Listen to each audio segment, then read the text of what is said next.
Hello મિત્રો, નમસ્કાર, જય Hind, Vande Mataram. Job government information ચેનલમાં સ્પર્ધાત્મક પરીક્ષાની તૈયારી કરતા તમામ વિદ્યાર્થી મિત્રોનું હાર્દિક સ્વાગત છે. મિત્રો, ગુજરાત ગૌણ સેવા પસંદગી મંડળ ગાંધીનગર દ્વારા એક મહત્વપૂર્ણ અપડેટ આવેલી છે, મહત્વપૂર્ણ સૂચના આવેલી છે. જાહેરાત ક્રમાંક 235/2024-25 મેનેજર ગ્રેડ 2 વર્ગ 3ના ઉમેદવારોના અચલ પ્રમાણપત્રોની ચકાસણી માટે અગત્યની જાહેરાત આવેલી છે. તો જોઈએ વિગતે મિત્રો. મંડળની જાહેરાત ક્રમાંક 235/2024-25 મેનેજર વર્ગ 3 સંવર્ગની તારીખ 14/5/2025ના રોજ એક શિફ્ટમાં યોજાયેલ MCQ CBRT ઉમેદવારોએ મેળવેલ ગુણના મેરિટના આધારે પસંદગી પ્રતીક્ષા યાદીમાં સમાવવામાં સંભવિત ઉમેદવારો કે જેઓના અચલ પ્રમાણપત્રોની ચકાસણી કરવાની થાય તેવા ઉમેદવારોના મુખ્ય પરીક્ષાના બેઠક ક્રમાનુસારની યાદી 30/8/2025ના રોજ મંડળની વેબસાઇટ પર મૂકવામાં આવેલી છે. તો તમામ ઉમેદવારોએ ખાસ જોઈ લેવું જરૂરી છે. મિત્રો, ઉક્ત સંવર્ગના ઉમેદવારોના અસલ પ્રમાણપત્રોની ચકાસણી માટેનો કાર્યક્રમ મુખ્ય પરીક્ષાના બેઠક ક્રમાનુસારની ઉમેદવારોની યાદી અને અચલ પ્રમાણપત્રોની ચકાસણી સંબંધિત ઉમેદવારો માટેની સૂચનાઓ નીચે દર્શાવ્યા મુજબ છે. તો તમામ સૂચનાઓ એક વખત વાંચી લઈ. મિત્રો, અહીં તમામ ઉમેદવારોના બેઠક નંબર નામ સહિત આપેલ છે. 16 ઉમેદવારોના નામ નંબર આપેલા છે. મિત્રો, પ્રમાણપત્રો ચકાસણી કાર્યક્રમનું સ્થળ અહીં આપેલ છે. કમિટી હોલ, ગુજરાત ગૌણ સેવા પસંદગી મંડળ, બ્લોક નંબર 2, પ્રથમ માળ, કર્મયોગી ભવન, નિર્માણ ભવનની પાછળ, સેક્ટર 10A, ગાંધીનગર ખાતે પ્રમાણપત્રો ચકાસણીનો કાર્યક્રમ યોજાવાનો છે. મિત્રો, તારીખ 4/9/2025ના રોજ સવારે 11 કલાકે પ્રમાણપત્રો ચકાસણીનો કાર્યક્રમ યોજાશે. તો તમામ ઉમેદવારોએ ખાસ ધ્યાનમાં લેવું.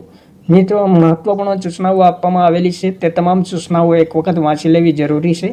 મિત્રો, ઉપર દર્શાવેલી યાદીમાં પોતાના નામના સમાવેશ માત્રથી તેઓની પસંદગી યાદીમાં સમાવેશ માટે કોઈ હક દાવો કરી શકશે નહીં. અને સર્વેયર વર્ગ 3ની જગ્યાએ જોડાવા માંગતા ના હોય અને પ્રમાણપત્રોની ચકાસણીમાં ઉપસ્થિત રહેવા માંગતા ના હોય તેવા ઉમેદવારોએ લેખિતમાં મંડળને જાણ કરવાની રહેશે. તે ખાસ ધ્યાનમાં લેવો. અહીં ઘણી બધી મહત્વની સૂચનાઓ આપેલી છે.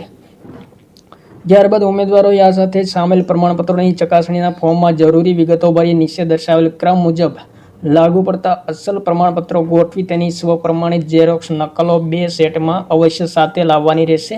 મિત્રો, 2 સેટમાં લાવવાની રહેશે. ઝેરોક્ષ નકલો અને અસલ પ્રમાણપત્રો સાથે લાવવાના રહેશે. જેમાં શાળા સોળિયાનો દાખલો, અનામત વર્ગના ઉમેદવારોએ જાતિ અંગેનો દાખલો, ACBC ઉમેદવારોએ નોન ક્રિમિલિયર તારીખ 1/4/2022 થી 20/7/2024 દરમિયાન ઇસ્યુ થયેલ નોન ક્રિમિલિયર, EWSના ઉમેદવારો માટે 21/7/2021 થી 20/7/2024 દરમિયાન મેળવેલ હોય તેવું આર્થિક રીતે નબળા વર્ગનું પ્રમાણપત્ર, ધોરણ 10 અને ધોરણ 12ની માર્કશીટ અને પ્રમાણપત્ર તેમજ શૈક્ષણિક લાયકાતમાં દર્શાવેલ હોટલ મેનેજમેન્ટનો ડિપ્લોમા અથવા તો આ તમામ મિત્રો જે કાંઈ લાયકાત દર્શાવી હોય તે પ્રમાણપત્રો રજૂ કરવાના થશે અસલ અને ઝેરોક્ષ સાથે. કોમ્પ્યુટરની જાણકારી અંગેનું પ્રમાણપત્ર, દિવ્યાંગતા ધરાવતા ઉમેદવારો માટે નિયત નમૂના સક્ષમ અધિકારી તરફથી મેળવેલ પ્રમાણપત્ર અને સ્પોર્ટ ઉમેદવાર માટે નિયત રમતો પૈકી રમતમાં નિયત કક્ષા, રાષ્ટ્રીય આંતરરાષ્ટ્રીય કક્ષા અથવા તો આંતર યુનિવર્સિટી અથવા અખિલ ભારત શાળા સંઘ જ્યારે યોજાતી સ્પર્ધામાં પ્રતિનિધિત્વ કરેલ હોવા અંગેનું સક્ષમ સત્તાધિકારીનું નિયત નમૂનામાં પ્રમાણપત્ર જોડાણ કરવાનું રહેશે. ત્યારબાદ ફોટો ID પ્રૂફ સરનામાવાળું જોડવાનું રહેશે અને તાજેતરના પાસપોર્ટ સાઇઝના 2 ફોટા. તો આ તમામ વસ્તુ મિત્રો જોડવાની રહેશે. ડોક્યુમેન્ટ ચકાસણીમાં 30/8/2025ના રોજ ગુજરાત ગૌણ સેવા પસંદગી મંડળ દ્વારા આવેલી એક મહત્વપૂર્ણ અપડેટ હતી. થેન્ક યુ મિત્રો. જય હિન્દ, વંદે માતરમ.